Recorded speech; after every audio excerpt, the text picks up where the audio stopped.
بہت پرانے زمانے کی بات ہے، ایک وسیع اور عریض شہر میں ایک نہایت ہی سادہ اور عاجز شخص رہتا تھا جس کا نام کمال تھا۔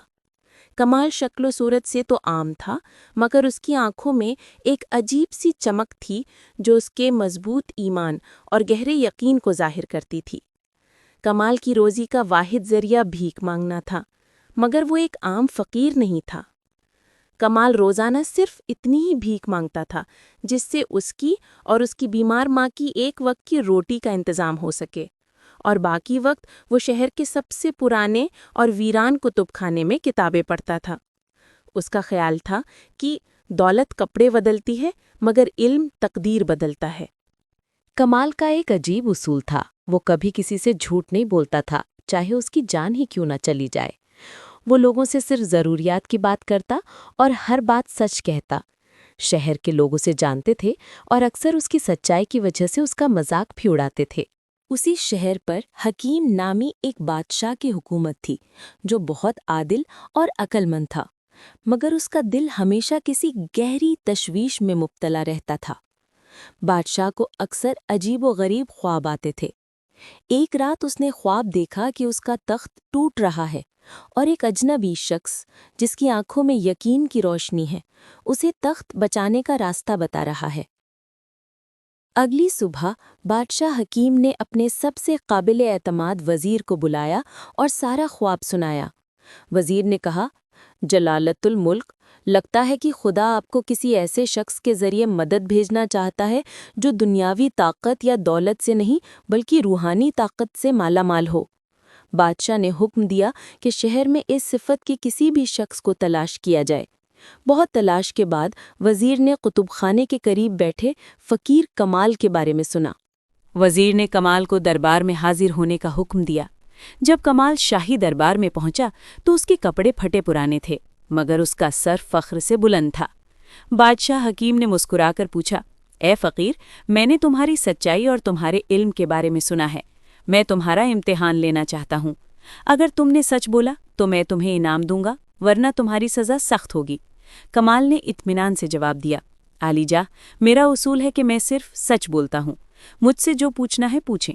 بادشاہ نے پوچھا، کمال، بتاؤ کیا تم کبھی بادشاہ بننا چاہو گے؟ یہ سوال سن کر سارا دربار ہنس پڑا۔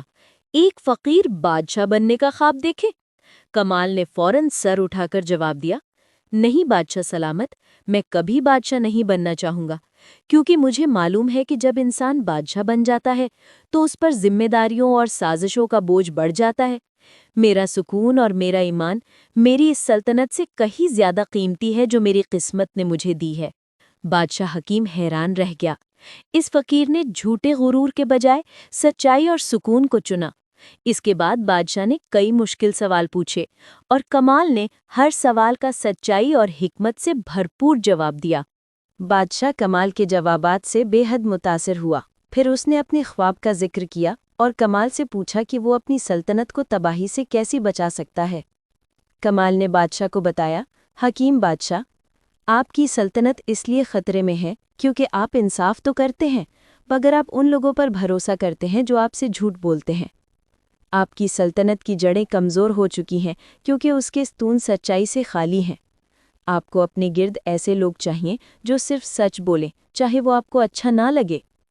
بادشاہ نے کمال کی سچائی اور حکمت کو دیکھتے ہوئے فیصلہ کیا کہ اسے اپنے پاس رکھنا چاہیے۔ بادشاہ نے کمال کو ایک اعلیٰ عہدہ دیا اور کہا کہ وہ اس کے مشیر خاص کے طور پر کام کرے، لیکن کمال نے یہ عہدہ لینے سے انکار کر دیا۔ میں نے پہلے ہی سچ کہا ہے کہ میں ذمہ داریوں سے دور رہنا چاہتا ہوں۔ بادشاہ نے مجبور کیا تو کمال نے ایک شرط رکھی، میں صرف تب آپ کی خدمت کروں گا جب آپ وعدہ کریں کہ میں جب چاہوں بغیر کسی سوال کے اپنا عہدہ چھوڑ کر جا سکوں گا۔ بادشاہ نے یہ شرط مان لی۔ کمال نے اگلے چند سالوں تک بادشاہ کی ایسے مشوروں سے رہنمائی کی جو خالص سچائی اور حکمت پر مبنی تھے۔ کمال کی وجہ سے بادشاہ حکیم نے کئی سازشوں کو ناکام کیا، ظالموں کو سزا دی اور رعایا کا دل جیت لیا۔ سلطنت کی معاشی حالت بھی بہتر ہو گئی۔ کمال کی سچائی کا اثر پوری سلطنت پر ہوا اور ہر طرف انصاف اور دیانتداری کا بول بالا ہوا۔ اس کے کپڑے اب بادشاہوں جیسے تھے مگر اس کے دل میں وہی فقیروں والا سکون تھا۔ آخر کار ایک طویل اور کامیاب حکمرانی کے بعد بادشاہ حکیم کا انتقال ہو گیا۔ بادشاہ کی کوئی اولاد نہیں تھی۔ تخت کے وارث کے انتخاب کے لیے دربار جمع ہوا تو تمام وزیروں اور سرداروں نے متفقہ طور پر یہ فیصلہ کیا کہ سلطنت کو اب کمال جیسے سچے اور عقلمند شخص کی ضرورت ہے جو علم، سچائی اور فقیرانہ عاجزی کو ایک ساتھ رکھتا ہو۔ کمال کو شہنشاہ بنا دیا گیا۔ وہ فقیر جو بھیک مانگتا تھا صرف اپنی سچائی اور یقین کی طاقت سے ایک عظیم بادشاہ بن گیا۔ اس نے اپنی شرط کے مطابق حکمرانی شروع کی، سچائی کی بنیاد پر۔